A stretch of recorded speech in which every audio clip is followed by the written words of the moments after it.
So friends, शुरू करते हैं आज की वीडियो। यहाँ पर ये बोल रही है कि बीमार होने के बावजूद वो काम पर गया। इसे हम सिंपल इंग्लिश में इस तरीके से बोलेंगे, he went to work despite his illness. Despite his illness मतलब बीमारी के बावजूद।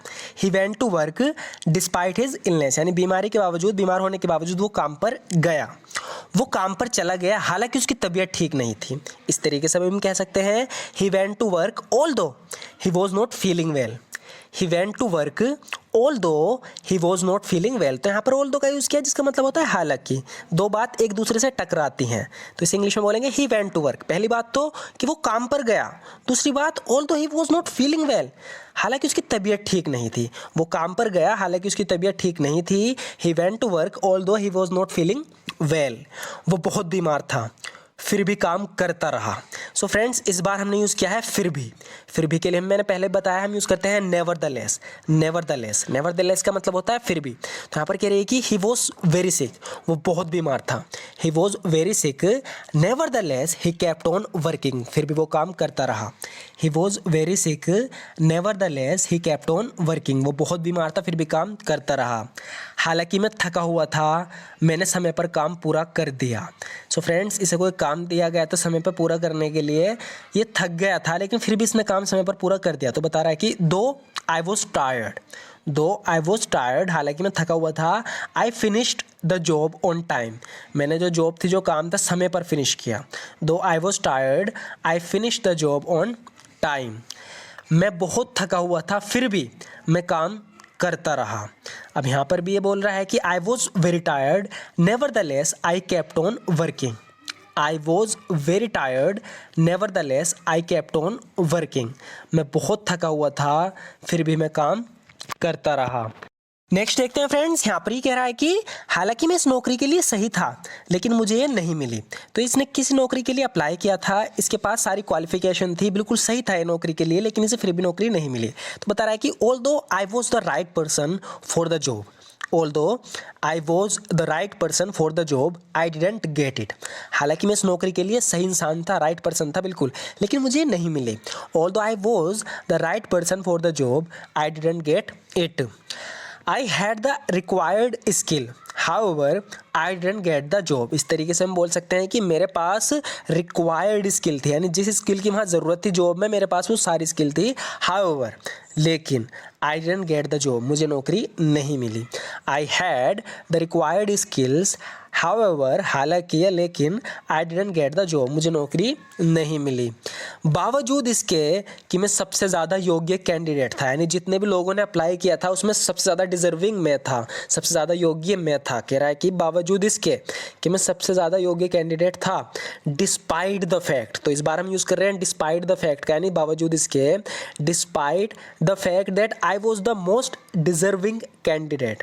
Despite the fact that I was the most deserving candidate, यानी बावजूद इसके मैं सबसे योग्य कैंडिडेट था, मुझे नौकरी नहीं मिली। I didn't get the job, तो मैंने आपको 3 तरीके बताए, आप कोई सा भी यूज़ कर सकते हैं अगर ऐसी सिचुएशन है आपको इस तरीके से बोलना है तो।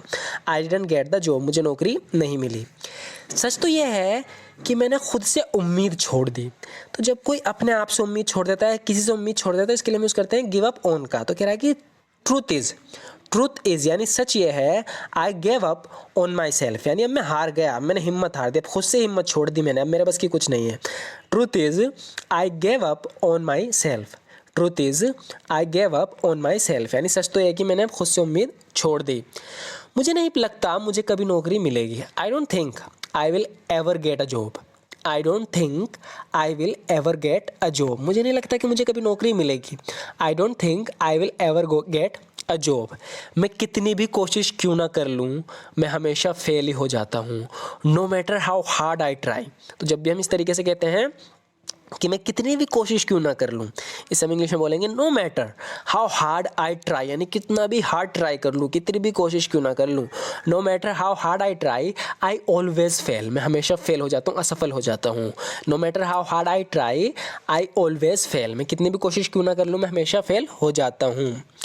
अपना सर्वश्रेष्ठ देने के बावजूद भी मुझे नौकरी नहीं मिली। कह रहा है कि मैंने अपना बेस्ट दिया, यानी जो मैं कर सकता था मैंने वो सब किया लेकिन मुझे नौकरी नहीं मिली। डिस्पाइट गिविंग माई बेस्ट, इस तरीके से हम कहते हैं ना कि आई गेव माई बेस्ट, यानी मैंने अपना मैंने पूरी कोशिश की, अपना 100% दिया। इस तरीके से आई गेव माई बेस्ट। इसी तरीके से यहाँ पर है कि मैंने पूरी कोशिश की, यानी मैंने अपना सर्वश्रेष्ठ दिया। Despite giving my best I didn't get the job.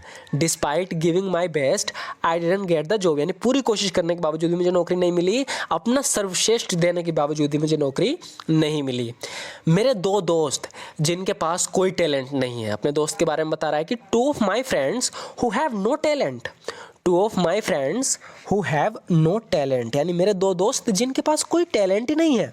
2 of my friends who have no talent, उनके पास ना तो एक्सपीरियंस है और ना ही knowledge. They have neither the experience nor the knowledge, तो यहाँ पर हम नीदर नॉर का यूज़ करेंगे। They have neither the experience nor the knowledge, यानी उनके पास ना तो एक्सपीरियंस है और ना ही knowledge. They have neither the experience nor the knowledge. उन्हें अच्छी नौकरी मिल गई। दे ended up getting a good job. They ended up getting a good job, यानी उन्हें तो अंत में आकर अच्छी नौकरी मिल गई, मुझे नहीं मिली। They ended up getting a good job. Experience की कमी के बावजूद भी उन्हें नौकरी मिल गई। Despite their lack of experience, यानी उनमें लैक ऑफ एक्सपीरियंस है, उन पे एक्सपीरियंस की कमी है। Despite their lack of experience they got the job, उन्हें नौकरी मिल गई। Despite their lack of experience they got the job, experience की कमी के बावजूद भी उन्हें नौकरी मिल गई। मैंने नौकरी की तलाश छोड़ दी। I gave up looking for a job. I gave up looking for a job, यानी मैं नौकरी जो ढूंढ रहा था काफ़ी टाइम से, अब मैंने छोड़ दिया, अब गेव अप कर दिया, अब नहीं ढूंढूंगा नौकरी। आई gave up looking for a job, मैंने नौकरी की तलाश छोड़ दी। अब मैं कह रहा है कि मैं अपनी खुद की कंपनी स्थापित करूँगा। I will set up my own company.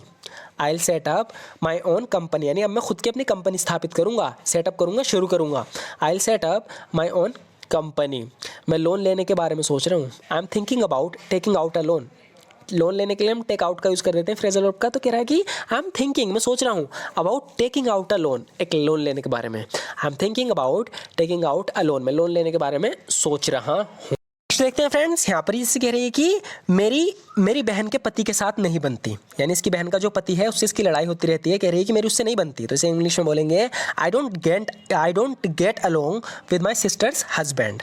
I don't get along with my sisters husband, यानी जब किसी से किसी की बनती नहीं, मतलब कि उनके आपस में अच्छे रिश्ते हैं नहीं, उनमें लड़ाई होती रहती है। तो यहाँ पर इसी तरीके से बता रही है आई डोंट गेट अलोंग, तो इसके लिए हम यूज़ करते हैं गेट अलोंग विद का। जैसे कि मैं कह रहा हूँ कि I get along with you, यानी I get along with you, यानी मेरी तुम्हारे से बन जाती है। I get along with everyone, मेरी हर किसी से बन जाती है। यहाँ पर ये कह रही है कि I don't get along with my sisters husband, मेरे बहन के पति के साथ नहीं बनती। अगर हम उन्हें बता भी देते तो हम पर कोई विश्वास नहीं करता।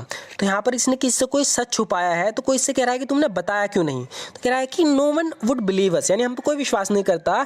Even if we told them, अगर हम उन्हें बता भी दें। No one would believe us, हम पर कोई विश्वास नहीं करेगा। Even if we told them, अगर हम उन्हें बता भी दें। मैं तो बस इतना कहने की कोशिश कर रहा था कि I was just trying to say that. जो भी तुम्हारे इसके आगे सेंटेंस हो वो आप बोल सकते हो, जैसे कि आप शुरुआत में कहना चाह रहे हो कि I was just trying to say that, मैं तो बस इतना कहने की कोशिश कर रहा था। आगे देखते हैं फ्रेंड्स, यहाँ पर कह रहा है कि वो तुम्हें मरवा देगा। ही will have you killed, he will have you killed, तो यहाँ पर जो हैव का यूज़ हुआ है वो पॉजिटिव वर्ब है, यानी वो तुम्हें खुद नहीं मारेगा, किसी से मरवाएगा। He will have you killed, he will have you killed, यानी वो तुम्हें मरवा देगा। सो फ्रेंड्स, आज की वीडियो में बस इतना ही। लास्ट के जो 4 सेंटेंस हैं ये हमने अपनी पुरानी वीडियो से रिपीट किए हैं ताकि प्रैक्टिस भी हाथों हाथ होती रहे। सो फ्रेंड्स, अगर आपको तरीका पसंद आ रहा, आप इस तरीके और भी वीडियोस देखना चाहते हो तो हमारे चैनल को जरूर सब्सक्राइब कर लेना। वीडियो अच्छी लगी तो लाइक जरूर कर देना। And thank you so much for watching this video friends.